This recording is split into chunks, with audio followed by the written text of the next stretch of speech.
ലേക്ക് തിരിയാമല്ലോ. ഇനി കരുണാസമ്പന്നനായ നമ്മുടെ ദൈവം നമ്മെ സ്നേഹിച്ച മഹാസ്നേഹത്തിനായി ഞാൻ ദൈവത്തെ വാഴ്ത്തുന്നു, സ്തുതിക്കുന്നു. നമ്മുടെ അകൃത്യങ്ങളൊക്കെയും നമ്മോട് ക്ഷമിച്ച്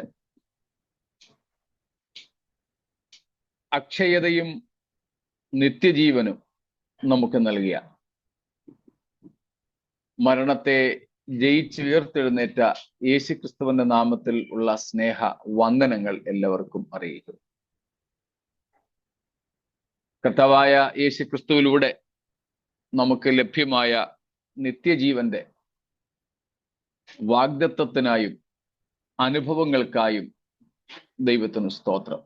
യോഹന്നാൻ പറയുന്നത് പോലെ നിങ്ങൾക്ക് നിത്യജീവൻ ഉണ്ട് എന്നറിയുവാൻ ഞാനിത് നിങ്ങൾക്ക് എഴുതിയിരിക്കുന്നു. നിത്യജീവൻ അതിൻ്റെ പൂർണ്ണതയിൽ ഭാവിയിലാണ് നമുക്ക് ലഭിക്കുന്നതെങ്കിലും ഇപ്പോൾ തന്നെ നമുക്ക് അതിൻ്റെ അനുഭവങ്ങൾ സാധ്യമാണ്. നമ്മൾ അറിയുന്നത് പോലെ, പഠിച്ചിട്ടുള്ളത് പോലെ, നിത്യജീവൻ എന്നത് ദൈവത്തിൻ്റെ ജീവനാണ്. കാരണം ദൈവം മാത്രമാണ് നിത്യൻ. ദൈവത്തിൽ ജീവനുണ്ട്. ദൈവത്തിൻ്റെ ജീവൻ ദൈവത്തിൽ തന്നെയാണ്. അതാണ് ദൈവത്തിൻ്റെ ജീവന്റെ പ്രത്യേകത. അത് നിത്യജീവനാണ്. രണ്ട്, ദൈവത്തിൽ തന്നെയാണ് ദൈവത്തിൻ്റെ ജീവൻ. അതാണ് നാം യോഹന്നാൻ 5-ാമത്തെ അധ്യായത്തിൽ വായിക്കുന്നത്, 26-27 വാക്യങ്ങളിലൊക്കെ. അപ്പോൾ ആ ദൈവത്തിൻ്റെ ജീവനിൽ നമുക്ക് ലഭിക്കുന്ന പങ്കാളിത്വമാണ് നിത്യജീവൻ എന്ന് പറയുന്നത്. അതിൻ്റെ പൂർണ്ണതയിൽ നമുക്ക് ലഭിക്കുന്നത് നാം കർത്താവിന്റെ വരവിൽ എടുക്കപ്പെട്ട ശേഷമായിരിക്കും. കൺസ്യൂമേഷൻ, അതിൻ്റെ പൂർണ്ണത, അതിൻ്റെ പൂർണ്ണ നിലയിൽ നമുക്ക് ലഭിക്കുന്നത്. നമ്മുടെ ശരീരത്തിൻ്റെ രൂപാന്തരം അല്ലെങ്കിൽ നമ്മുടെ ശരീരത്തിൻ്റെ ഉയർത്തെഴുന്നേൽപ്പ്, തേജസ്കരണം, രണ്ടാം കൂടെ ചേർത്ത് തേജസ്കരണം എന്ന് പറയാം. ശരീരത്തിൻ്റെ തേജസ്കരണത്തിന് ശേഷമാണ് ആ നിത്യജീവന്റെ പൂർണ്ണത നമുക്ക് കൈവരിക്കാൻ സാധിക്കുക. എന്നാൽ ഇപ്പോൾ തന്നെ നമുക്ക് അത് അനുഭവവേദ്യമാക്കാം. അതുകൊണ്ടാണ് യോഹന്നാൻ പറഞ്ഞത്, 1 യോഹന്നാൻ 5-13 വാക്യ, നിങ്ങൾക്ക് നിത്യജീവൻ ഉണ്ടെന്ന് നിങ്ങൾ അറിയുവാൻ ഞാനിത് നിങ്ങൾക്ക് എഴുതിയിരിക്കുന്നു. യോഹന്നാൻ 2-ാമത്തെ അധ്യായത്തിലും പറയുന്നുണ്ട്, നമ്മുടെ ഉള്ളിൽ ദൈവത്തിന്റെ ജീവൻ വസിക്കുന്നതിനെ കുറിച്ച്. യേശുക്രിസ്തു പറഞ്ഞു, എന്നിൽ ജീവിച്ചിരുന്ന് വിശ്വസിക്കുന്നവൻ മരിക്കുകയില്ല. ഇതെല്ലാം കൂടെ ചേർത്ത് വെച്ച് നമ്മൾ മനസ്സിലാക്കുന്നത് നിത്യജീവൻ ഇപ്പോൾ തന്നെ നമുക്ക് അനുഭവിക്കുവാൻ കഴിയുന്ന ഒരു യാഥാർത്ഥ്യമാണ്.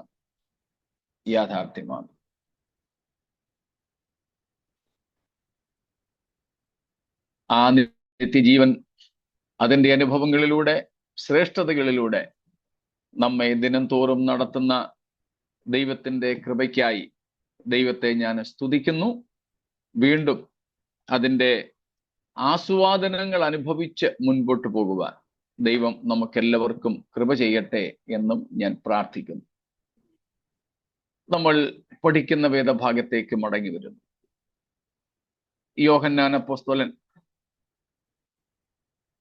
ക്രിസ്തുവിൽ അല്ലെങ്കിൽ ക്രിസ്തുവിനാൽ പ്രാപിച്ച വെളിപ്പാട്, ക്രിസ്തുവിനെ കുറിച്ചുള്ള വെളിപ്പാട്, യേശു ക്രിസ്തുവിന്റെ വെളിപ്പാട് നാമുമായി പങ്കുവയ്ക്കുമ്പോൾ 19-ാം അധ്യായം 7 മുതലുള്ള വാക്യങ്ങളിൽ പറഞ്ഞിരിക്കുന്ന കാര്യമാണ്, കുഞ്ഞാടിന്റെ കാന്ത അഥവാ സഭ തന്നെ താൻ ഒരുക്കിയിരിക്കുന്നു എന്നുള്ളത്.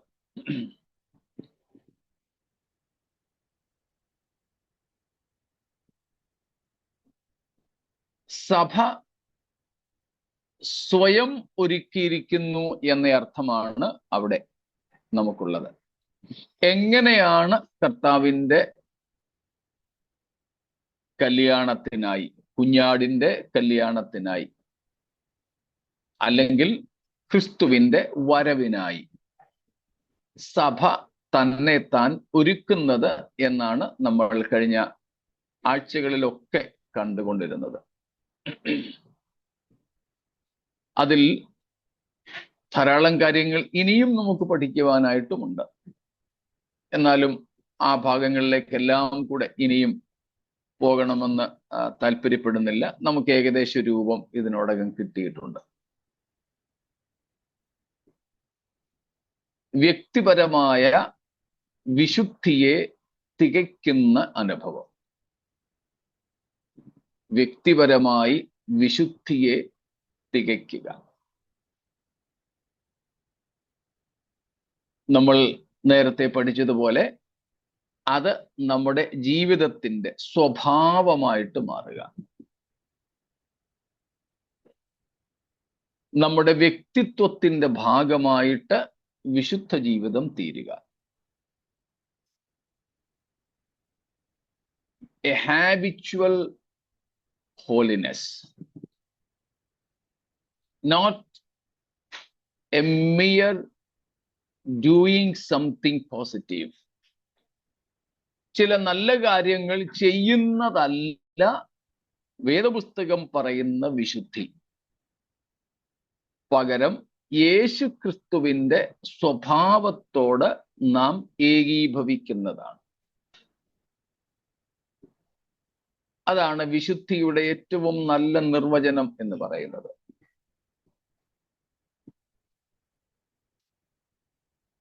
Comprehending to the very Christ-like nature,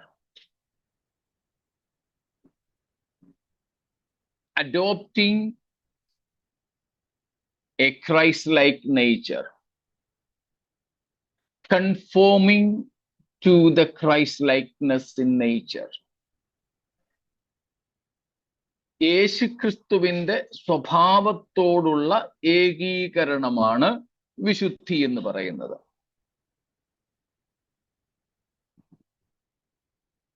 സ്തോത്രം. വിശുദ്ധീകരണം, അതിന് രണ്ട് ഭാഗങ്ങൾ നമ്മൾ ഇതിനോടകം കണ്ടു.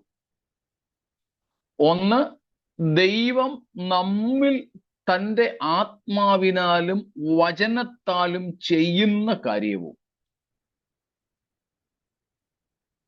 രണ്ട്, അല്ലെങ്കിൽ രണ്ടാമത്തെ വശം, ദൈവാത്മ സഹായത്താലും വചനത്തിന്റെ സഹായത്താലും നമ്മൾ നമ്മെ തന്നെ വിധേയപ്പെടുത്തി കൊടുക്കുന്ന അവസ്ഥയുമാണ്. So sanctification, practical sanctification, it has two sides. One is what God does in the life of a person through the word of God and by the Holy Spirit. Stotram.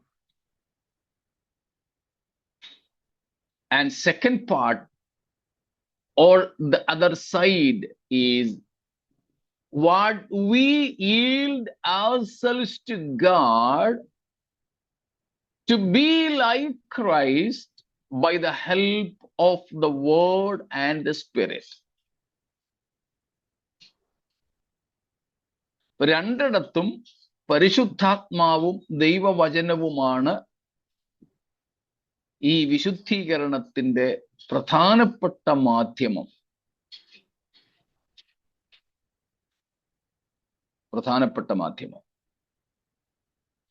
ദൈവം നമ്മിൽ വിശുദ്ധീകരണത്തിന്റെ പ്രവൃത്തി ചെയ്യുന്നതും വചനത്താലും പരിശുദ്ധാത്മാവിനാലുമാണ്. നാമും വിശുദ്ധീകരണത്തിനായി ഏൽപ്പിച്ചു കൊടുക്കുന്നത് യേശുക്രിസ്തുവിൻ്റെതുപോലെയുള്ള ഒരു സ്വഭാവ രൂപീകരണത്തിനായി നമ്മൾ നമ്മെ വിധേയപ്പെടുത്തി കൊടുക്കുന്നതും നമ്മിൽ ദൈവത്തിന്റെ വചനത്തിനും ആത്മാവിനും സ്വാതന്ത്ര്യത്തോടെ പ്രവർത്തിക്കുവാൻ അനുവാദം കൊടുത്തുകൊണ്ടാണ്.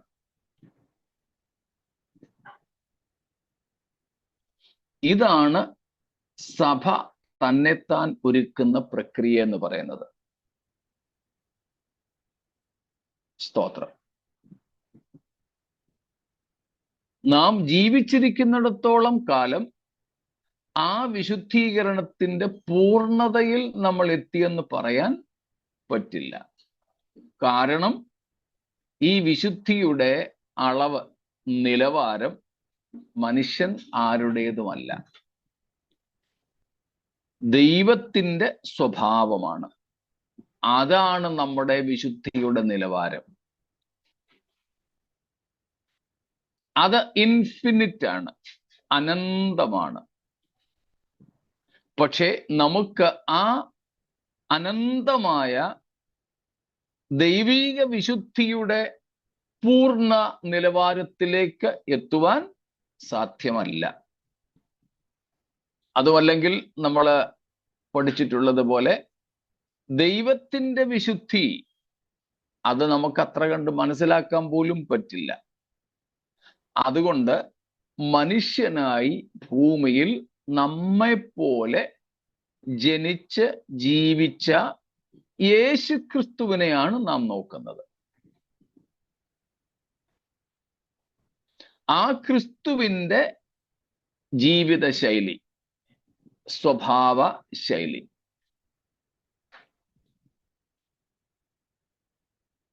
ആ ക്രിസ്തുവിൻ്റെതും സിൻലെസ് പെർഫെക്ഷൻ ആയിരുന്നു, പാപരഹിതമായ പൂർണ്ണതയായിരുന്നു യേശുക്രിസ്തുവിന്റെ ജീവിതത്തിലും. നമ്മൾ പാപത്തിൽ ജനിച്ചവരായതുകൊണ്ട്, നമ്മൾ പാപമുള്ളവരായതുകൊണ്ട് ക്രിസ്തുവിന്റെ പാപരഹിത വിശുദ്ധി പ്രാപിക്കുവാനായിട്ട് കഴിയില്ല. സ്തോത്രം.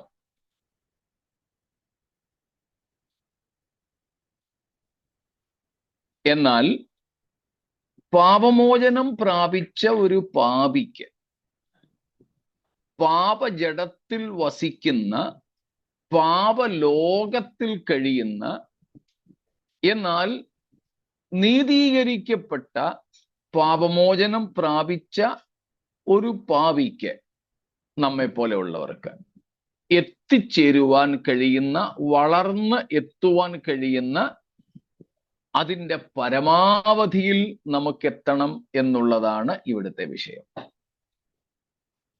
സ്തോത്രം. നമ്മുടെ പ്രാർത്ഥനയിലും അതാണല്ലോ പറയാറുള്ളത്. കർത്താവേ, ജഡത്തിൽ വസിക്കുന്ന ഒരു മനുഷ്യന് എത്രമാത്രം അങ്ങയുടെ സ്വഭാവത്തോട് ഏകീഭവിക്കുവാൻ കഴിയുമോ അതിൻ്റെ പരമാവധിയിലേക്ക് എന്നെ അങ്ങെത്തിക്കണമേ. സ്തോത്രം.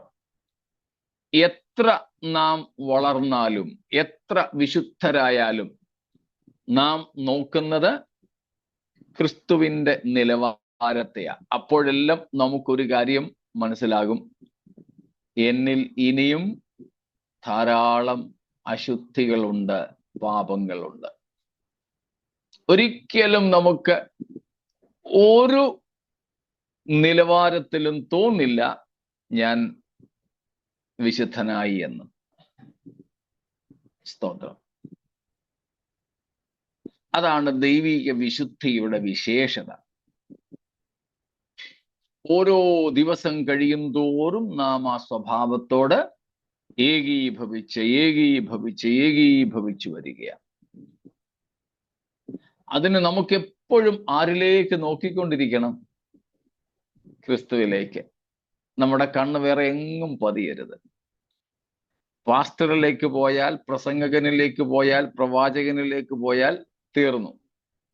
അവരിൽ പലരെക്കാളും നമ്മൾ നല്ലവരാണ്. സാധാരണ അവിശ്വാസികളും സഭയ്ക്കകത്ത് തന്നെയുള്ള ഉഴപ്പന്മാരും ഒക്കെ പറയുന്നത് പോലെ ഏതായാലും ആ ഉപദേശിയേക്കാൾ ഞാൻ നല്ലവനാ. സഭയിലെ ഒത്തിരി വിശ്വാസികൾ എന്നോട് പറഞ്ഞിട്ടുണ്ട്, ഞാൻ ആള് മോശമാ, പക്ഷെങ്കിൽ ആ ഉപദേശിയേക്കാൾ ഞാൻ മെച്ചമാണ്. അവിശ്വാസികളായ പലരും അത് പറയാറുണ്ട്. എന്റെ സ്വന്തം പിതാവ് രക്ഷിക്കപ്പെടുന്നതിന് മുമ്പ് പറയാറുണ്ടായിരുന്നത്, പല്ലും കടിച്ചുകൊണ്ട്. അദ്ദേഹത്തിന് അറിയാവുന്ന ചില ബന്ധുക്കോസുകാരെയൊക്കെ ചീത്തയും വിളിച്ച്, ചീത്തെന്ന് പറഞ്ഞാൽ അശ്ലീലൊന്നും പറയത്തില്ലായിരുന്നു. എൻ്റെ ഫാദർ മുഴുക്കുടിയനായിരുന്നെങ്കിലും, ഒരു ചെയിൻ സ്മോക്കർ ആയിരുന്നെങ്കിലും, എന്നെ മാമോദിസ മുക്കാൻ പോലും പള്ളിയിൽ പോയിട്ടില്ലാത്ത ആളായിരുന്നെങ്കിലും, അങ്ങനെ പോലും പള്ളി പോകുന്ന ആളല്ലായിരുന്നു. എന്നാലും ശരി, ചീത്തത്തരം ഒന്നും പറഞ്ഞ് ഞാൻ ഒരിക്കലും കേട്ടിട്ടില്ല, എത്ര ദേഷ്യം വന്നാലും. അപ്പൊ ഞാൻ ചീത്ത പറയുമെന്ന് പറഞ്ഞത് ദേഷ്യപ്പെടുന്നു എന്ന അർത്ഥത്തിൽ മാത്രമാണ്.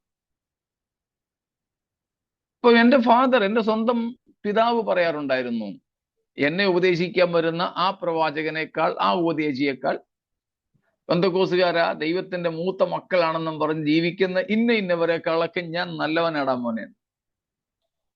ഇത് സാധാരണക്കാർ പറയുന്നതാ. കാരണം അവരൊക്കെ നോക്കുന്നതും കാണുന്നതും മനുഷ്യരെ മാത്രമാണ്. അതുകൊണ്ടാണ് തിരുവെഴുത്ത് പറയുന്നത് നമുക്ക് മാതൃക ക്രിസ്തുവാണ്. ഫിലിപ്പിയർ 2:5 പൗലോസ് പറഞ്ഞിട്ടുണ്ട്, ക്രിസ്തുയേശുവിലുള്ള ഭാവം തന്നെ. ആ ഭാവം എന്നുള്ളത് സ്വഭാവമെന്നോ മനോഭാവമെന്നോ നമുക്കാക്കാം. അതാണ് ഇവിടുത്തെ അർത്ഥം. സ്വഭാവമോ മനോഭാവമോ. അതുപോലെ പത്രോസ് 1 പത്രോസ് 2:21 തൊട്ടുള്ള വാക്യങ്ങളിൽ പറയുന്നുണ്ട്. എടുത്തെങ്കിൽ ഒന്ന് വായിച്ചോളൂ.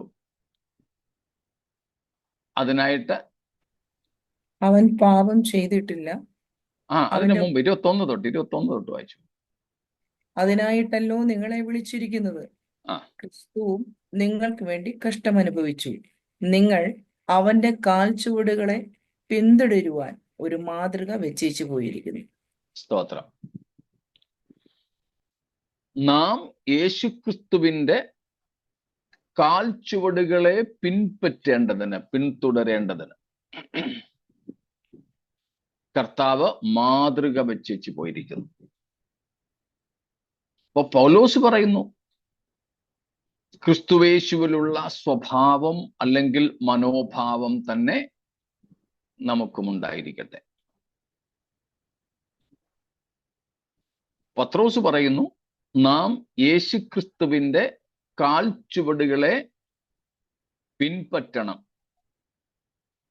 യേശുക്രിസ്തുവിന്റെ മാതൃകകളെ പിൻപറ്റണം. ആ മാതൃക, പാറ്റേൺ എന്നാണ് പല ഇംഗ്ലീഷ് വേർഷൻസിലുള്ളത്. ചില വേർഷൻസിൽ എക്സാമ്പിൾ എന്നുണ്ട്, പലതിലും ഉള്ളത് പാറ്റേൺ. പാറ്റേണിന്റെ അർത്ഥം നമുക്കറിയാം. അവിടെ കൊടുത്തിരിക്കുന്ന മാതൃക എന്ന് തർജ്ജമ ചെയ്തിരിക്കുന്ന ഗ്രീക്ക് വാക്കിന്റെ അർത്ഥം റൈറ്റ് ഓവർ എന്നാണ്. Right over. നഴ്സറിയിലൊക്കെ നമ്മൾ കൊണ്ടുവിടുന്ന കുട്ടികളെ ABCD പഠിപ്പിക്കുമ്പോൾ അവർക്ക് എഴുതാൻ വേണ്ടിയിട്ട് അവരുടെ വർക്ക് ബുക്കിൽ എയുടെ ഒരു പാറ്റേൺ ഉണ്ട്, ബിയുടെ പാറ്റേൺ ഉണ്ട്, കുത്തുകുത്തിട്ട് അല്ലെങ്കിൽ വരകൾ ഇട്ടിട്ട്. ആ കുഞ്ഞുങ്ങൾക്ക് എന്ത് ചെയ്താൽ മാത്രം മതി? Just joining those dots. ആ ബിന്ദുക്കളെ അല്ലെങ്കിൽ ആ വരകളെ ഒന്ന് കൂട്ടിയോജിപ്പിച്ചാൽ മതി. ഇല്ലെങ്കിൽ ചിത്രം വരയ്ക്കാൻ വേണ്ടി കുഞ്ഞുങ്ങളെ പഠിപ്പിക്കാൻ ഈവൻ നമ്മുടെയൊക്കെ ന്യൂസ് പേപ്പറുകളിൽ പോലും ഉണ്ട്. ഇവിടെയൊക്കെ കിട്ടുന്ന മലയാള ന്യൂസ് പേപ്പറുകളിലും ഉണ്ടെന്നാണ് എനിക്ക് തോന്നുന്നത്. അങ്ങനെയുള്ള കുറച്ച് എന്റർടൈൻ ആയിട്ടുള്ള പേജസ് ഉണ്ട്. അതിൽ ചില ദിവസങ്ങളിൽ അതിലൊക്കെ ഉള്ളത് 1, 2, 3 ഇങ്ങനെ സംഖ്യകളുണ്ട്. അത് പലയിടത്തായിട്ടാണ്. അത് ക്രമത്തിലൊന്ന് യോജിപ്പിച്ചാൽ നല്ല ഒരു ചിത്രം കിട്ടും. ചിലപ്പോൾ 10, 25 സംഖ്യകൾ കാണും, അടുപ്പിച്ചൊക്കെ. ആ സംഖ്യകളെ യോജിപ്പിച്ചാൽ മതി. 1, 2, 3 എവിടെയൊക്കെയാണെന്ന് വെച്ചാൽ ചുമ്മാ പെൻസിൽ കൊണ്ട് വരച്ചാൽ മതി. ഏറ്റവും ഒടുവിലത്തെ വര കഴിയുമ്പോഴത്തേക്കിനും ഒരു നല്ല പടം, ചിലപ്പം കിളിയായിരിക്കും, ചിലപ്പം മനുഷ്യനായിരിക്കും, എന്തെങ്കിലും കിട്ടും. ഇതാണ് മാതൃക, പാറ്റേൺ. കർത്താവ് നമ്മുടെ മുമ്പിൽ വരച്ചിട്ടിട്ടുണ്ട്. നമുക്ക് അതൊന്ന് ആ കാൽച്ചുവടിൽ നമ്മുടെ കാലെന്ന് വെച്ചാൽ മതി. ഇതാണ് വിശുദ്ധി എന്ന് പറയുന്നത്. വിശുദ്ധിയുടെ നിർവചനം നമുക്കിങ്ങനെ ഏറ്റവും ലളിതമായിട്ട് പറയാം. യേശുക്രിസ്തുവിന്റെ സ്വഭാവത്തോടുള്ള ഏകീഭാവം. യേശുക്രിസ്തുവിന്റെ സ്വഭാവമോ മനോഭാവമോ ഉള്ളവരാകുക. സകലത്തിലും യേശുക്രിസ്തുവിന്റെ അനുകാരികൾ ആവുക. പൗലോസ് അതാണല്ലോ പറയുന്നത്, ഞാൻ ക്രിസ്തുവിന്റെ അനുകാരിയായിരിക്കുന്നത് പോലെ. imitate me as I imitate Christ. സ്തോത്രം. യോഹന്നാനും അത് തന്നെ പറഞ്ഞ് നമ്മൾ കഴിഞ്ഞ ദിവസം കണ്ടു. 1 യോഹന്നാൻ 3:3 അവനിൽ ഈ പ്രത്യാശ ഉള്ളവനെല്ലാം അവൻ നിർമ്മലനായിരിക്കുന്നത് പോലെ തന്നെ നിർമ്മലീകരിക്കണം. ക്രിസ്തു നിർമ്മലനായിരിക്കുന്നത് പോലെ നമ്മെ തന്നെ നിർമ്മലീകരിക്കുന്ന അവസ്ഥയാണ് വിശുദ്ധി എന്ന് പറയുന്നത്. പിന്നെ വിശുദ്ധിയുടെ ആ പദത്തിന്റെ അർത്ഥമൊക്കെ നമ്മളെടുത്ത് നേരത്തെ പഠിച്ചിട്ടുണ്ട്. അർത്ഥവും വിപരീതവും ഒക്കെ നമ്മൾ പഠിച്ചു. അത് കുറെ കൂടെ ആ വിഷയത്തെക്കുറിച്ച് പഠിക്കുക. എന്നാൽ നമ്മൾ പാലിക്കേണ്ട വിശുദ്ധി, ആരാണ് ഒരു വിശുദ്ധൻ എന്ന് ചോദിച്ചാൽ എന്താ അർത്ഥം, എന്താ മറുപടി കൊടുക്കുന്നത്? ഒറ്റ വാക്കിൽ മറുപടി കൊടുക്കാൻ നമ്മൾ അന്നേരം ബ്ലാങ്ക് ഔട്ട് ആകരുത്. അയ്യോ, ആരെയാ വിശുദ്ധനെന്ന് പറയുന്നത്? എങ്ങനെയൊക്കെ ജീവിക്കുന്നയാളാ? ഇതൊന്നും പറയാൻ പോകണ്ട. വിശുദ്ധിയുടെ നിർവചനം എന്താണെന്നും ആരാണ് വിശുദ്ധനെന്നും ചോദിച്ചാൽ ഉത്തരം റെഡി. തത്ത പറയുന്നത് പോലെ വെറുതെ മനപ്പാഠമാക്കി വെച്ചാൽ പോരാ, നമ്മളത് ഗ്രഹിക്കണമെന്നേ ഉള്ളൂ. സ്തോത്രം. ആരാ വിശുദ്ധനെന്ന് ചിലപ്പം ചിലരൊക്കെ അങ്ങനെ ചോദിക്കാറുണ്ട്. ഇന്ന ആളാണോ? കുക്ക് സാഹിബാണോ? ഉണ്ണുണ്ണി സാറാണോ? ഇപ്പോഴത്തെ ഓവർസിയറാണോ? സൂപ്രണ്ടാണോ? ഇന്ന പ്രസംഗകനാണോ? എല്ലാരെയും കുറ്റം പറഞ്ഞ് പ്രസംഗിക്കുന്ന പ്രസംഗകനാണോ? എപ്പോഴും വെള്ളയിട്ട് നടക്കുന്ന, ക്ലീൻ ഷേവ് ചെയ്ത് നടക്കുന്ന, മുടി പറ്റ വെട്ടിക്കുന്ന, എപ്പോഴും സ്തോത്രം സ്തോത്രം സ്തോത്രം പറയുന്ന, പച്ചവെള്ളം കിട്ടിയാലും പ്രാർത്ഥിച്ച് കണ്ണടച്ച് പ്രാർത്ഥിച്ചു മാത്രം കുടിക്കുന്ന, ഏറ്റവും കൂടുതൽ ഉപവസിക്കുന്ന ഇന്നവരാണോ എന്നൊക്കെ ചിലപ്പോൾ നമ്മളോട് ആൾക്കാർ ചോദിച്ചേക്കാം. അതൊന്നും അപ്രസക്തമായ ചോദ്യങ്ങളാണ്. അതെല്ലാം അപ്രസക്തമായ ചോദ്യങ്ങളാണ്. അങ്ങനെ വിശുദ്ധ ജീവിതത്തിനൊരു മാതൃക കാട്ടാനുണ്ടെങ്കിൽ ഒറ്റ ഒരാളെ ഉള്ളൂ. സ്തോത്രം. 3 മതകോടതികളിലും 2 സിവിൽ കോടതികളിലും ഒരു തുറന്ന പൊതുജന കോടതിയിലും മാറി മാറി 7 7-ലധികമോ പ്രാവശ്യം വിസ്തരിച്ചിട്ടും ഒരു കുറ്റവും കണ്ടെത്താൻ കഴിയാതിരുന്ന കർത്താവായ യേശുക്രിസ്തു മാത്രമാണ് വിശുദ്ധ ജീവിതത്തിനുള്ള ഉദാത്തമായ മാതൃക. സ്തോത്രം. ഇതിനു മുമ്പ് പലപ്പോഴും പറഞ്ഞിട്ടുള്ളത് കൊണ്ടാണ് ഞാൻ വിശദീകരിക്കാതെ ആ കാര്യം പറഞ്ഞത്. എങ്കിലും ആർക്കെങ്കിലും സംശയം ഉണ്ടെങ്കിൽ ഹന്നാസ്, കയ്യഫാവ്, പിന്നെ സൻഹദ്രീൻ സംഘം അല്ലെങ്കിൽ യഹൂദ ധർമ്മസഭ, ഈ മൂന്നെണ്ണമാണ് മതകോടതികൾ. 3 religious courts. Courts of Caiapha, Hannas and of the Sanhedrin. ഇത് മൂന്നും മതകോടതികളാണ്. പീലാത്തോസിന്റെയും ഹെരോദാവിന്റെയും സിവിൽ കോടതികൾ.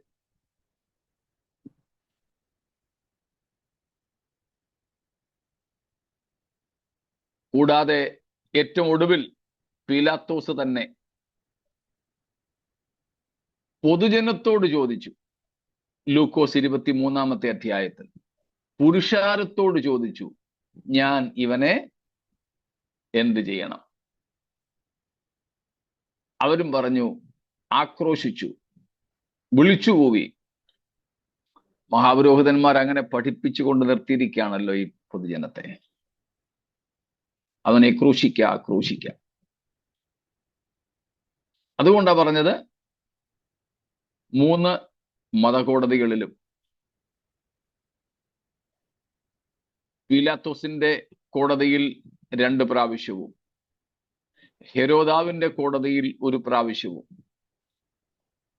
പിന്നെ പൊതുജന കോടതിയിൽ 1 പ്രാവശ്യവും, അങ്ങനെ 6 കോടതികളിൽ 7 പ്രാവശ്യമെന്ന് വിസ്തരിച്ചു, തിരിച്ചു മറിച്ചു. പക്ഷേ അവിടെ എങ്ങും യേശുവിൽ ഒരു കുറ്റവും കണ്ടെത്താൻ ആർക്കും കഴിഞ്ഞില്ല. കള്ളസാക്ഷികളൊക്കെ കൊണ്ടുവന്നു, ശരി തന്നെയാണ്. പക്ഷെ അവർക്ക് ആർക്കും തന്നെ കുറ്റം തെളിയിക്കാൻ കഴിഞ്ഞില്ല. ഒരു പ്രത്യേകത കൂടെയുണ്ട്. യേശുവിനെതിരായിട്ടുന്നയിച്ച ആരോപണങ്ങൾ തെളിയിക്കാൻ കഴിയാതിരുന്നത് ഏതെങ്കിലും വക്കീൽ യേശുവിന് വേണ്ടിയിട്ട് അതിവിദഗ്ധമായി പ്രതിവാദിച്ചത് കൊണ്ടല്ല. മനസ്സിലായോ? No court could find any fault in Christ. It was not because some eloquent advocates pleaded for him or defended him very cunningly or wisely. There was no advocate for Christ to defend him. യേശുവിനെ പ്രതിരോധിക്കാൻ, യേശുവിന് വേണ്ടി പ്രതിവാദിക്കുവാൻ ഒരു വക്കീലില്ലായിരുന്നു. യേശു തന്നെ വാദിച്ചോ? ഇല്ല. യേശുവും തനിക്ക് വേണ്ടി വാദിച്ചില്ല. തിരുവെഴുത്ത് പറയുന്നു, കമോൺ പ്ലീസ്, എന്താ പറയുന്നത് തിരുവെഴുത്ത്? രോമം കത്രിക്കുന്നവന്റെ മുമ്പിൽ മിണ്ടാതെ നിൽക്കുന്ന കുഞ്ഞാടിനെ പോലെ യേശു കോടതികളിൽ നിന്നു. അതുപോലെ മറ്റൊരു വാക്യം കൂടെ പറയുന്നുണ്ട്, യേശുക്രിസ്തു മൗനമായി നിന്നതുകൊണ്ട്, സൗമ്യമായി നിന്നതുകൊണ്ട് അവന് ന്യായം കിട്ടാതെ പോയി. അപ്പം യേശുവിൽ കുറ്റമൊന്നും ആരോപിക്കുവാൻ, കണ്ടുപിടിക്കുവാൻ ഈ കോടതികൾക്കൊന്നും കഴിയാതിരുന്നത് യേശുവിന് വേണ്ടി വാദിച്ച വക്കീലന്മാരുടെ വൈദഗ്ധ്യം കൊണ്ടല്ല. അങ്ങനെ ആരും അവന് വേണ്ടി പ്രതിവാദിച്ചില്ല. യേശു തന്നെയോ പ്രതിവാദിച്ചില്ല. എന്നിട്ടും അവനിൽ കുറ്റം കണ്ടെത്തുവാൻ കഴിഞ്ഞില്ല. സ്തോത്രം. ആ യേശു മാത്രമാണ് നമുക്ക് വിശുദ്ധ ജീവിതത്തിന്റെ മാതൃക. ഒരു വിശുദ്ധനെ കാണിച്ചു തരാമോ എന്ന് ചോദിച്ചാൽ, പ്രത്യേകിച്ച് സഭയ്ക്കകത്ത് ആരെങ്കിലും ഈ നിലയിൽ ചോദിച്ചാൽ, യേശുവിനെ മാത്രം. എബ്രായ ലേഖനകർത്താവും അതാണല്ലോ പറയുന്നത്. 3-ാം അധ്യായത്തിലും നാം കാണുന്നുണ്ട്, നിങ്ങൾ അല്ലെ നമ്മൾ ഏറ്റുപറയുന്ന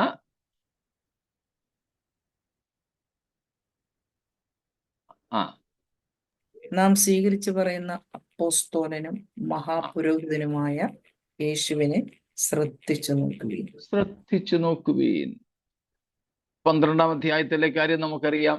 വിശ്വാസത്തിന്റെ നായകനും പൂർത്തി വരുത്തുന്നവനുമായ യേശുവിനെ നോക്കുവീൻ, ശ്രദ്ധിച്ചു നോക്കുവീൻ.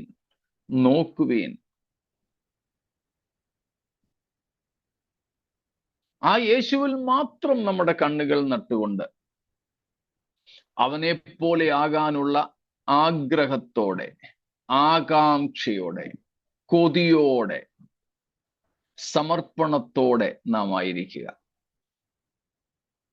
അതാണ് വിശുദ്ധി എന്ന് പറയുന്നത്. അത് ഒരു ദിവസം കൊണ്ട് നാം എത്തുന്നില്ല, ആയുസിന്റെ അവസാനം വരെ. ഇത് പ്രോഗ്രസീവാണ്. സ്തോത്രം.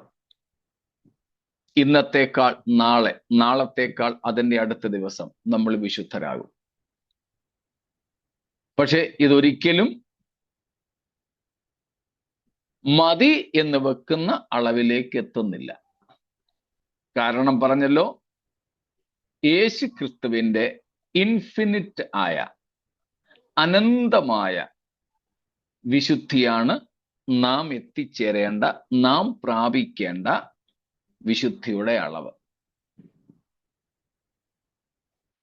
അതുകൊണ്ട് 50 വർഷം വിശ്വാസ ജീവിതം നയിച്ചാലും 100 വർഷം ശുശ്രൂഷ ചെയ്താലും നാം ആരും വിശുദ്ധിയിൽ തികഞ്ഞവരാകുന്നില്ല. അതാണ് പൗലോസ് ഫിലിപ്പിയർ 3-ാം അധ്യായം 12 തൊട്ടുള്ള വാക്യങ്ങളിൽ പറഞ്ഞത്. നമ്മൾ കഴിഞ്ഞ ദിവസങ്ങളിൽ തന്നെ അത് പറഞ്ഞിരുന്നല്ലോ. എനിക്ക് ലഭിച്ചു കഴിഞ്ഞു വന്നു, ഞാൻ പിടിച്ചിരിക്കുന്നു എന്നോ നിരൂപിക്കുന്നില്ല. പക്ഷേ 12-ാം വാക്യം പറയുന്നു, ക്രിസ്തുയേശുവിനാൽ പിടിക്കപ്പെട്ടിരിക്കുന്നത് കൊണ്ട് എനിക്കും അത് പിടിക്കാമോ എന്ന് വെച്ച് പിന്തുടരുന്നതേ ഉള്ളൂ. ഞാൻ പിടിച്ചില്ല. സ്തോത്രം. നമുക്ക് ചിലപ്പോൾ ഒരു കുറ്റത്തെക്കുറിച്ചും ഓർമ്മ കാണത്തില്ല, ഒരു പാപത്തെക്കുറിച്ചും നമുക്ക് ബോധ്യം കാണത്തില്ല. ചിലപ്പോഴൊക്കെ ചിലർ ബൈബിൾ സ്കൂളിൽ പോകാനോ ഒക്കെ ചിലപ്പോൾ പാസ്റ്റർ എന്ന നിലയിൽ റെക്കമെൻഡേഷൻ ലെറ്റർ വരും. ചിലർക്കാണെങ്കിൽ അവരുടെ ഒരു ഫോർമാറ്റ് ഉണ്ട്, ഫോം ഉണ്ട്. അതിൽ ഈ കാൻഡിഡേറ്റിനെ കുറിച്ച്, ഈ അപേക്ഷകനെ കുറിച്ച്, ഈ അപേക്ഷകന്റെ നിങ്ങൾ കണ്ടിട്ടുള്ള 5 സൽസ്വഭാവങ്ങൾ എന്തൊക്കെ, 5 ദുസ്വഭാവങ്ങൾ എന്തൊക്കെ. കഴിഞ്ഞ ആഴ്ചയും എനിക്ക് അങ്ങനെ ഒരു ഫോം ഒരാളിൻ്റെ അത് പൂരിപ്പിക്കേണ്ടി വന്നു. എൻ്റെ ഇരിപ്പുണ്ടത്. ഞാൻ അദ്ദേഹത്തിന് മെസ്സേജ് അയച്ചു, ഇതുപോലെ 2 കോളം ഉണ്ട്, നിങ്ങൾ തന്നെ ഞാൻ നോക്കിയാൽ കാണുന്നതിനേക്കാൾ ശരിക്കും നിങ്ങളുടേതാണല്ലോ അറിയാവുന്നത്, നിങ്ങൾ തന്നെ നിങ്ങളുടെ എടുത്തു പറയാവുന്ന 5 സൽസ്വഭാവങ്ങളും ദുസ്വഭാവങ്ങളും എഴുതി അയക്കാൻ പറഞ്ഞു. ഇതിനു മുമ്പ് ഞാൻ പലരുടെ അങ്ങനെ ചെയ്തിട്ടുണ്ട്. നമ്മുടെ നോട്ടത്തിൽ ചിലപ്പോൾ പ്രത്യേകിച്ച് നെഗറ്റീവ്സ് എടുത്തു പറയത്തക്കണമൊന്നും കാണത്തില്ല. ഞാൻ പറയും, ഇതുപോലെ ഒരു ചോദിച്ചിട്ടുണ്ട്, എഴുതി അയക്കാൻ വേണ്ടിയാ. അതുകൊണ്ട് ഇത് എഴുതി അയച്ച് അഡ്മിഷൻ കിട്ടിയില്ലെങ്കിൽ എന്നെ കുറ്റം പറയരുത്.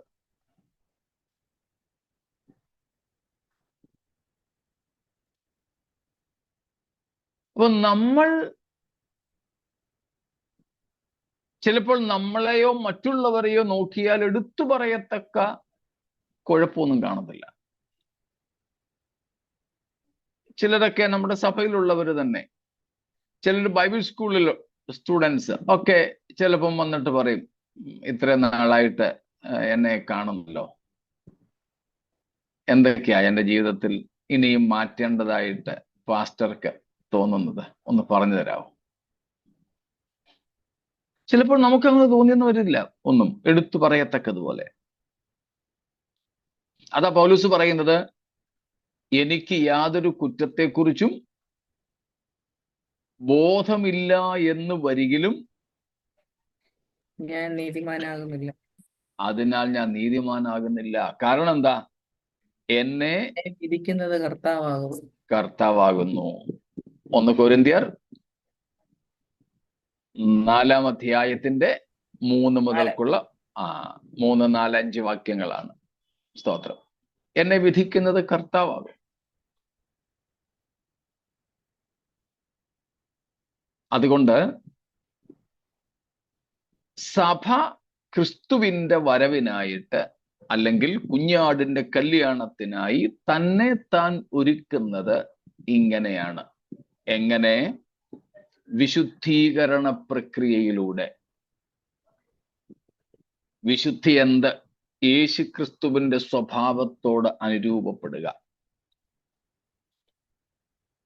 ആരാണ് നമ്മുടെ മാതൃക? ക്രിസ്തു മാത്രം. എന്താണ് നമ്മുടെ വിശുദ്ധിയുടെ നിലവാരം? യേശു ക്രിസ്തുവിന്റെ വിശുദ്ധിയുടെ നിലവാരം. അതിൽ കുറഞ്ഞതൊന്നില്ല. ഒരു മനുഷ്യനെ പോലെയും ആകാൻ നാം ശ്രമിക്കരുത്. പൗലോസ് പറയുന്നുണ്ട്, ഞാൻ ക്രിസ്തുവിനെ അനുകരിക്കുന്നത് പോലെ നിങ്ങൾ എന്നെ അനുകരിച്ചുകൊള്ളുക. അതാകാം. എന്നിട്ട് പറയുന്നു, ഈ മാതൃക പ്രകാരം ജീവിക്കുന്നവരെയും നിങ്ങൾ അനുകരിക്കുക. അത് നമുക്ക് തീർച്ചയായിട്ടും ആകാം. എന്നാലും ഒരു പെർഫെക്റ്റ് മനുഷ്യനും ഒരു പൂർണ്ണ വിശുദ്ധന്മാരും ഭൂമിയിൽ ഇല്ല. എപ്പോൾ വേണമെങ്കിലും വീഴ്ച ഭവിക്കാവുന്ന മനുഷ്യരാണ് നാം എല്ലാവരും. അതുകൊണ്ട് എത്രയും ഉയർന്ന വിശുദ്ധിയുടെ നിലവാരത്തിൽ ജീവിക്കുന്നയാളെന്ന് തോന്നുന്നവരെയും നാം നോക്കിയാൽ ചിലപ്പോൾ നോക്കിക്കൊണ്ടിരിക്കുമ്പോൾ അവർ വീഴുന്നത് കാണാം. അതുകൊണ്ടാണ് പറയുന്നത്, ഒരു മനുഷ്യനെ നോക്കണ്ട. സ്തോത്രം. പലരും ഉണ്ടല്ലോ, നമ്മൾ നോക്കിക്കൊണ്ടിരിക്കുമ്പോൾ തന്നെ വിശ്വാസത്തിലും ശുശ്രൂഷയിലും ഉപദേശത്തിലും ഒക്കെ വീണുപോയവർ. അത് നമുക്ക് സംഭവിക്കരുത്. സ്തോത്രം. ഇത്രയും വ്യക്തമാണോ?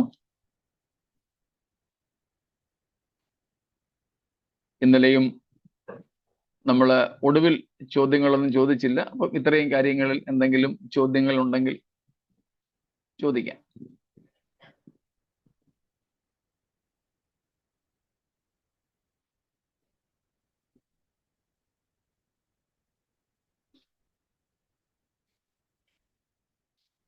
ഒന്നുമില്ല.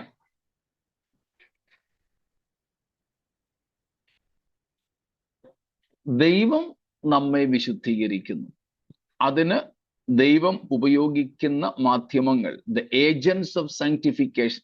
ഞങ്ങളുടെ കൊച്ചു സഭയിൽ ഞങ്ങൾ നീണ്ട കുറെ നാളുകൾ പഠിച്ച ഒരു വിഷയമാണ് സാങ്ക്ടിഫിക്കേഷൻ എന്നുള്ളത്. അതുകൊണ്ട് അതിന്റെ വിശദീകരണങ്ങളിലേക്ക് ഞാൻ പോകുന്നില്ല. എങ്കിലും ഇത്ര മാത്രം ഞാൻ ഒന്ന് പറഞ്ഞു മാത്രം വിടുന്നു. ഏജൻസ് ഓഫ് സാങ്ക്ടിഫിക്കേഷൻ, വിശുദ്ധീകരണത്തിന്റെ മാധ്യമങ്ങൾ. ഒന്ന്, ഗോഡ് ഹിംസെൽഫ്, ദൈവം തന്നെയാണ് നമ്മെ വിശുദ്ധീകരിക്കുന്നത്. സെക്കൻഡ് ഈസ് ക്രൈസ്റ്റ്, ക്രിസ്തു നമ്മെ വിശുദ്ധീകരിക്കുന്നു. 3 ദ ഹോളി സ്പിരിറ്റ്, പരിശുദ്ധാത്മാവ്. 4 ദ നെയിം ഓഫ് ജീസസ്, യേശു ക്രിസ്തുവിന്റെ നാമം. 1 കൊരിന്ത്യർ 6:11 ഇതിൽ പല കാര്യങ്ങൾക്കുമുള്ള ആധാരം. 1 Corinthians 6:11 എടുത്തെങ്കിൽ ഒന്ന് വായിച്ചോളൂ. നിങ്ങളും ചിലർ ഈ വകക്കാർ ആയിരുന്നു. എങ്കിലും നിങ്ങൾ കർത്താവായ യേശുക്രിസ്തുവിന്റെ നാമത്തിലും നമ്മുടെ ദൈവത്തിന്റെ ആത്മാവിനാലും നിങ്ങളെ തന്നെ കഴുകി ശുദ്ധീകരണവും നീതീകരണവും പ്രാപിച്ചിരിക്കുന്നു. സ്തോത്രം.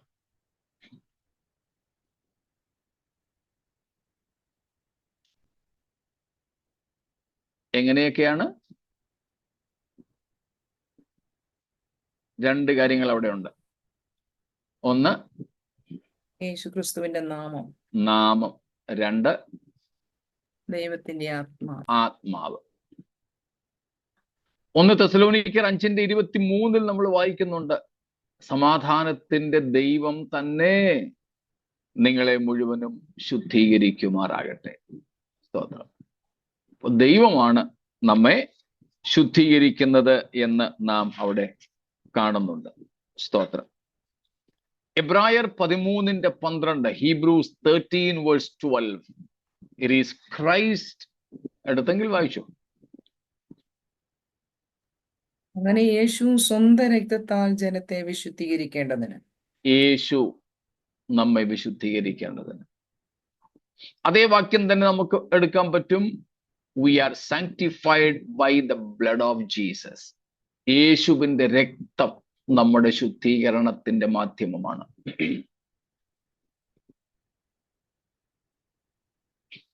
പിതാവായ ദൈവം, കർത്താവായ യേശു, പരിശുദ്ധാത്മാവ്, യേശുവിന്റെ നാമം, യേശുവിന്റെ രക്തം. Next is the word of God, ദൈവത്തിന്റെ വചനം, വചനത്താലുള്ള ശുദ്ധീകരണം. ജോൺ 17:17, യോഹന്നാൻ 17:17, സത്യത്താൽ വിശുദ്ധീകരിക്കണമേ, നിന്റെ വചനം സത്യമാകും. അപ്പോൾ ദൈവ വചനത്താലുള്ള ശുദ്ധീകരണം. സ്തോത്രം. മറ്റൊന്നാണ് ചാസൈസ്മെന്റ്സ്, ബാലശിക്ഷകൾ.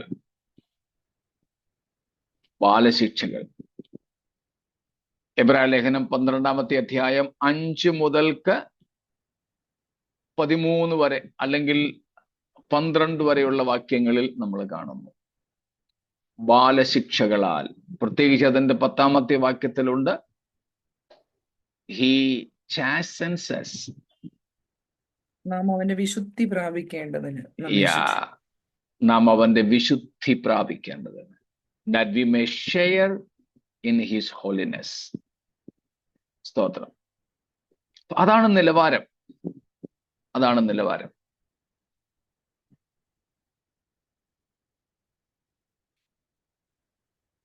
ഇങ്ങനെ നമ്മൾ നമ്മെ തന്നെ യേശുക്രിസ്തുവിന്റെ സ്വഭാവത്തോട് എത്രയും അനുരൂപരാക്കുന്നുവോ അത്രയും നാം കർത്താവിന്റെ വരവിനായിട്ട് ഒരുങ്ങുകയാണ്, നമ്മെ തന്നെ ഒരുക്കുകയാണ്. സ്തോത്രം.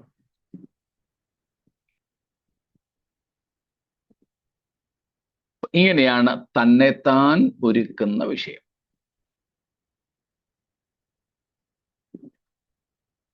ഇത് നമുക്ക് വളരെ അത്യാവശ്യമായിട്ടുള്ളതാണ്. നമ്മൾ തന്നെ നീക്കിക്കളയേണ്ട പലതും നമ്മുടെ ജീവിതത്തിലുണ്ട്. ദൈവം നമ്മെ ശുദ്ധീകരിക്കുമെന്ന് പറഞ്ഞ് നമുക്ക് ഉത്തരവാദിത്വത്തിൽ നിന്ന് ഒഴിഞ്ഞിരിക്കുവാൻ സാധ്യമല്ല. നമുക്ക് കടമയുണ്ട്. അത് താൻ പാതി ദൈവം പാതി എന്ന തത്വമല്ല. അങ്ങനെയും ആരും തെറ്റിദ്ധരിക്കരുത്. 50-50 അല്ല ഇവിടുത്തെ വിഷയം.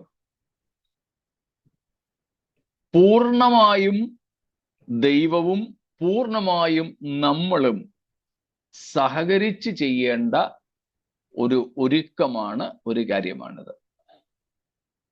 This is the entire work of the Trinity, we can say. The sanctification, rather our redemption, holistically. Okay, our redemption holistically is the united work of the Holy Trinity. Completely. This is the work of the Holy Triune God. പരിശുദ്ധ തൃത്വത്തിന്റെ സമ്പൂർണമായ പ്രവൃത്തിയാണ് നമ്മുടെ വീണ്ടെടുപ്പ് എന്ന് പറയുന്നത്. നമ്മുടെ വീണ്ടെടുപ്പ്. അതിന്റെ ഏറ്റവും നല്ല ചിത്രമാണ് എഫേസ്യ ലേഖനം 1-ാം അധ്യായം 3 മുതൽ 14 വരെയുള്ള വാക്യങ്ങൾ. നമ്മളിത് പഠിച്ചിട്ടുണ്ട്, ഓർമ്മ കാണും നിങ്ങൾക്ക്. 3P എന്ന അക്ഷരം ഓർമ്മ കാണുമല്ലോ. പിതാവായ ദൈവം നമ്മളെ, പിതാവായ ദൈവത്തിന്റെ പർപ്പസ് ആയിരുന്നു, ലക്ഷ്യം. അതെ, യാ. പിന്നെ ഹി പർപ്പസ്ഡ്, പുത്രൻ പർച്ചേസ് ചെയ്തു. പരിശുദ്ധാത്മാവ് നമ്മളെ പ്രിസർവ് ചെയ്യുന്നു, അല്ലെങ്കിൽ പ്രൊട്ടക്ട് ചെയ്യുന്നു. ഇപ്പൊ 3P എന്ന അക്ഷരം നമ്മൾ പഠിച്ചതാണ്. അത് തന്നെ പത്രോസ് കുറച്ചുകൂടെ ചുരുക്കത്തിൽ നമ്മോട് പറയുന്നുണ്ട്. 1-ാമത്തെ അധ്യായത്തിൽ, 1-ാമത്തെ ലേഖനം തന്നെ.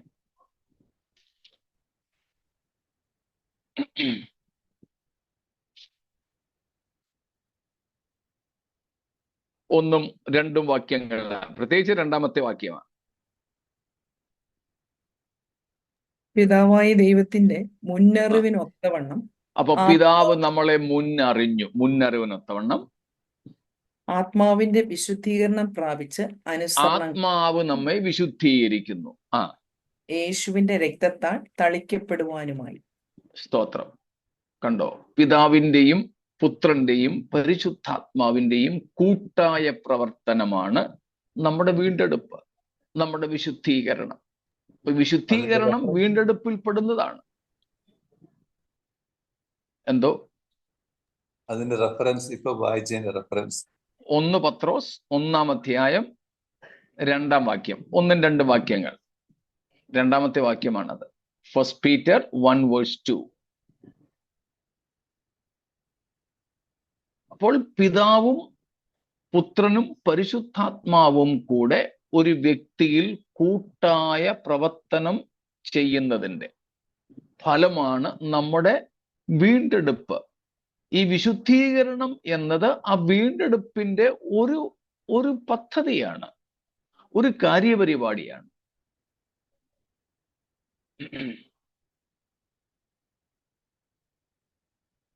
അപ്പൊ പരിശുദ്ധാത്മാവ് അല്ലെങ്കിൽ ത്രിയേക ദൈവത്തിന്റെ പൂർണ്ണമായ പ്രവർത്തനമാണ് നമ്മുടെ വിശുദ്ധീകരണം. എന്ന് വെച്ച് നമ്മൾ 100% ദൈവത്തിൻ്റെതാണെന്നും പറഞ്ഞ് നമുക്കൊരു പങ്കുമില്ലേ? ഉണ്ട്, നമുക്കുമുണ്ട് അതിൽ 100% പങ്കാളിത്തം. സ്തോത്രം. യേശുക്രിസ്തു 100% ദൈവവും 100% മനുഷ്യനും എന്ന് പറയുന്നത് പോലെ ഈ നമ്മുടെ വിശുദ്ധീകരണത്തിൽ ദൈവത്തിനുമുണ്ട് 100% പങ്ക്, നമുക്കുമുണ്ട് 100% പങ്ക്. ദൈവം ചെയ്തോളുമെന്നും പറഞ്ഞ് നമുക്ക് ഒഴിഞ്ഞിരിക്കാൻ പറ്റില്ല. സ്തോത്രം. ഒഴിഞ്ഞിരിക്കാൻ പറ്റില്ല. അതുകൊണ്ടാണ്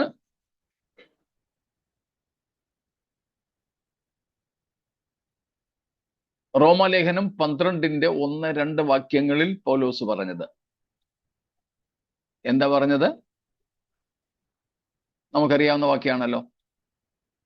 സഹോദരന്മാരെ, ഞാൻ ദൈവത്തിന്റെ മനസ്സിൽ ഓർപ്പിച്ചു നിങ്ങളെ പ്രബോധിപ്പിക്കുന്നത് പ്രബോധിപ്പിക്കും. നിങ്ങളുടെ ബുദ്ധിയുള്ള ആരാധനയായി നിങ്ങളുടെ ശരീരങ്ങളെ ജീവനും വിശുദ്ധിയും ദൈവത്തിന് പ്രസാദമുള്ള യാഗമായി സമർപ്പിപ്പീൻ.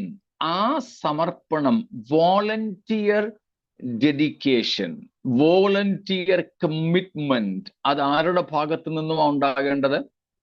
നമ്മുടെ ഭാഗത്തു നിന്നും, 100% നമ്മുടെ ഭാഗത്തു നിന്നും.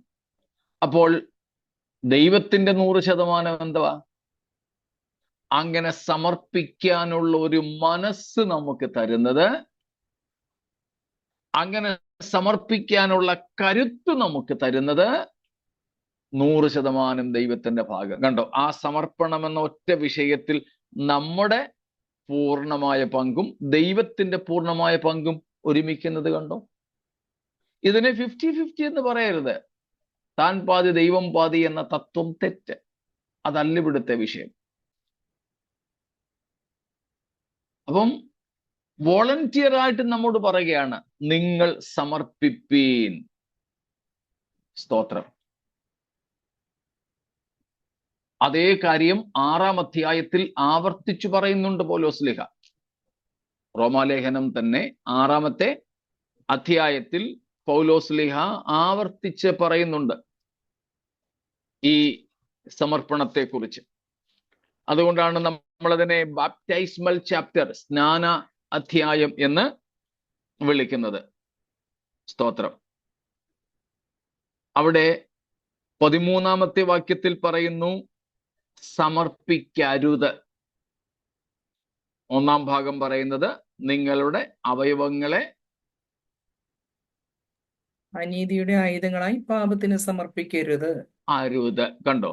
എന്നിട്ട് അടുത്ത ഭാഗം, നിങ്ങളുടെ അവയവങ്ങളെ നീതിയുടെ ആയുധങ്ങളായി ദൈവത്തിന് സമർപ്പിച്ചുകൊള്ളുവീൻ. സ്തോത്രം. സമർപ്പിച്ചുകൊള്ളുവീൻ. 19-ാമത്തെ വാക്യത്തിലും നമ്മൾ കാണുന്നു, നീതിക്ക് അടിമകളാക്കി സമർപ്പിപ്പീൻ. കണ്ടോ. അപ്പൊ ഇവിടെയെല്ലാം ഇതാരാ ചെയ്യേണ്ടത്? നമ്മളാ ചെയ്യേണ്ടത്. നമ്മൾ തന്നെ ചെയ്യേണ്ട കാര്യങ്ങളാ. സമർപ്പിക്കുക. ആ ഒരു സമർപ്പണം നമ്മുടെ ഭാഗത്തു നിന്നും വേണം. എന്നാൽ ആ സമർപ്പണത്തിനുള്ള പ്രേരണ തരുന്നത് ദൈവമാണ്. അതിനുള്ള ശക്തി പകരുന്നത് ദൈവമാണ്. അത് നിവർത്തിക്കുവാൻ നമ്മളെ സഹായിക്കുന്നത് ദൈവമാണ്. സ്തോത്രം.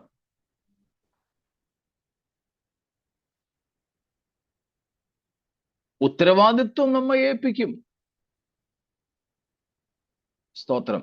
എന്നിട്ട് ദൈവം കൈകെട്ടി മാറി നിൽക്കുകയല്ല. സ്തോത്രം.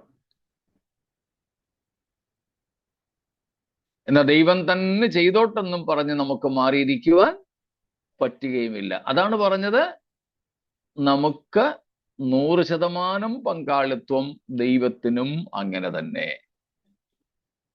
കാര്യം അത് മനസ്സിലായോ? സ്തോത്രം. ഒരു ഉദാഹരണമാണ് നമ്മൾ കണ്ടത്, സമർപ്പിപ്പീൻ എന്നുള്ള കൽപ്പന. റോമർ തന്നെ 12:2 നമ്മൾ വായിക്കുന്നു, നന്മയും പൂർണ്ണതയും പ്രസാദവുമുള്ള ദൈവഹിതം ഇന്നതെന്ന് അറിയേണ്ടതിന് മനസ്സ് രൂപാന്തരപ്പെടുവീൻ. കണ്ടോ, നമ്മുടെ കടമയാണ്.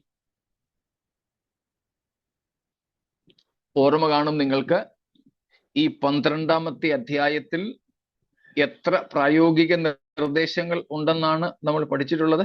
ഓർമ്മയുണ്ടോ? 40-ലധികം. 40ഓളം പ്രാക്ടിക്കൽ ഇൻസ്ട്രക്ഷൻസ്. സ്തോത്രം.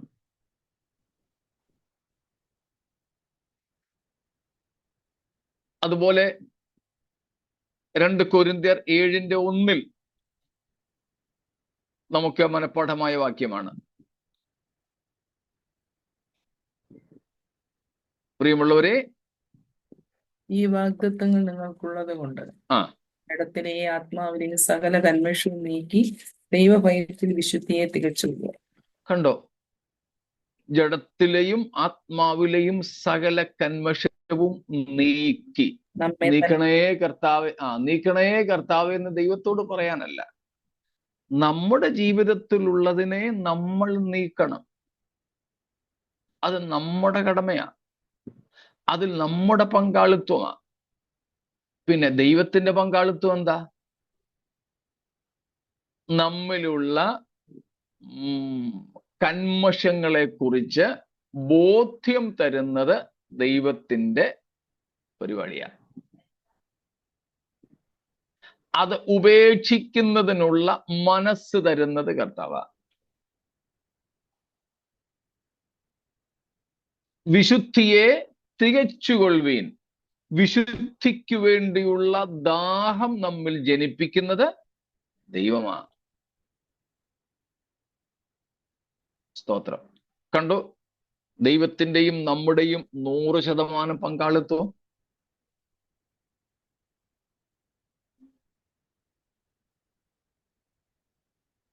അപ്പൊ ഇങ്ങനെ ദൈവം ചെയ്തോളുമെന്നും പറഞ്ഞ് നമ്മൾ മാറിയിരുന്നാൽ നടക്കില്ല. നമ്മൾ തന്നെ ചെയ്യാമെന്ന് വിചാരിച്ച് നോക്കിയാലോ പരാജയപ്പെടുകയുള്ളൂ. അതിനു പകരം നമുക്ക് ദൈവത്തിൽ ആശ്രയിച്ചുകൊണ്ട് കാര്യങ്ങൾ ചെയ്താൽ എല്ലാറ്റിനും എല്ലായ്പ്പോഴും കർത്താവിൽ ഇങ്ങനെ അങ്ങ് തൂങ്ങിക്കിടന്നാൽ, സ്തോത്രം, എത്ര ശ്രേഷ്ഠമാണ്.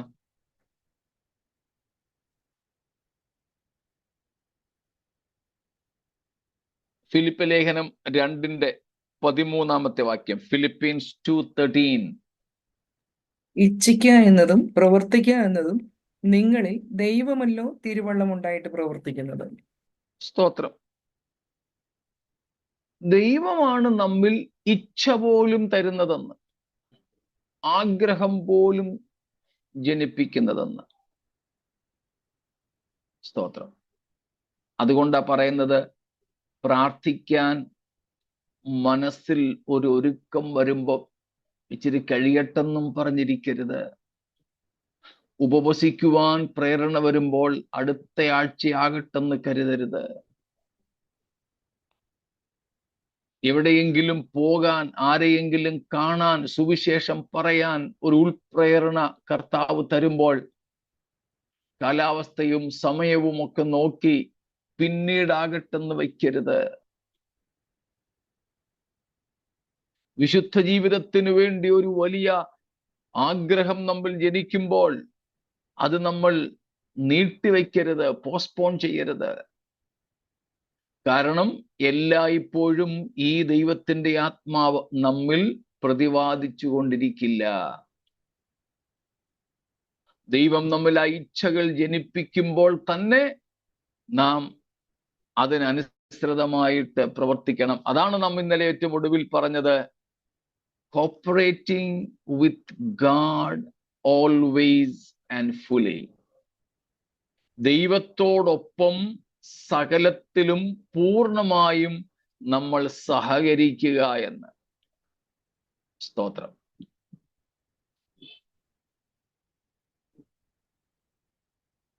ഇങ്ങനെയുള്ള പല വേദവാക്യങ്ങളിൽ കൂടെയും നമുക്ക് ഈ കാര്യം മനസ്സിലാക്കാൻ സാധിക്കുന്നു. ഇങ്ങനെയാണ് എന്ത് ചെയ്യുന്നത്? കുഞ്ഞാടിന്റെ കല്യാണത്തിനായിട്ട് സഭ തന്നെ താൻ ഒരുക്കുന്നത്. നമുക്കിങ്ങനെയൊക്കെ ചെയ്യണ്ടേ? ഇങ്ങനെ ഒരുങ്ങേണ്ട പല മേഖലകൾ നമ്മുടെ ജീവിതത്തിൽ ഇല്ലേ? സ്തോത്രം. നമ്മളെ സഹായിക്കാൻ ദൈവം നമ്മിൽ പ്രവർത്തിക്കുന്നു. നമ്മുടെ 100% കൂടെ ദൈവം ആഗ്രഹിക്കുന്നു. അത്രേ ഉള്ളൂ. നമ്മളൊന്ന് നിന്നുകൊടുത്താൽ മതി, ദൈവം നമ്മിൽ പ്രവർത്തിച്ചോളും. സ്വയമായി ശ്രമിച്ചാൽ നടക്കില്ല, പരാജയപ്പെടും. സ്തോത്രം.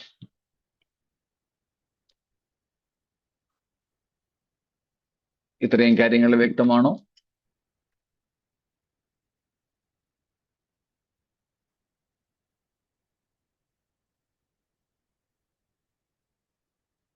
അങ്ങനെയാണെങ്കിൽ ഈ ഭാഗം സഭ തന്നെത്താൻ ഒരുക്കി അല്ലെങ്കിൽ ഒരുക്കുന്നു എന്നുള്ള വിഷയം നമുക്കിവിടെ ഇന്ന് നിർത്താം.